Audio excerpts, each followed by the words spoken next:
Hello friends, আজকে নিয়ে এসেছি আলুর পরোটা রেসিপি। আলু নিয়ে নিয়েছি সিদ্ধ করে, তার মধ্যে একটু টমেটো, আদা, রসুন, কাঁচা লঙ্কা আর একটু পেঁয়াজ দিয়েছি মশলার মধ্যে। একটা কড়াইতে তেল দিয়ে পেঁয়াজটাকে দিয়ে আগে একটু প্রথমে ভেজে নিলাম, তার মধ্যে বাকি মশলাগুলো দিয়ে কষিয়ে নিচ্ছি। অন্যদিকে একটা ম্যাশার দিয়ে আলুটাকে ম্যাশ করে নিচ্ছি।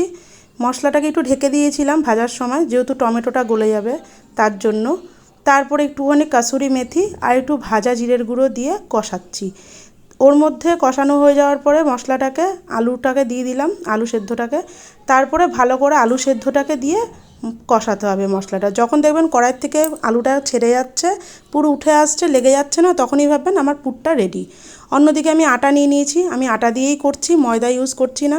একটু ক্রাশ করে জোয়ান আর একটুখানি তেল, সাদা তেল, নুন দিয়ে আমি ময়ম দিয়ে ভালো করে আটাটাকে মেখে নিয়েছি। আটাটাকে লেচি কেটে একটা বাটির মতন হাত দিয়ে ঘুরিয়ে ঘুরিয়ে শেপ করে নিয়েছি। ওর মধ্যে আমি আলুর পুরটাকে ভালো মতন করে দিয়ে মুখটাকে সিল করে দিয়েছি। আমি আলুর পরোটা করলে পরে কখনো বেলন দিয়ে বেলি না, আমি হাত দিয়ে প্রেস করেই বেলে ফেলি।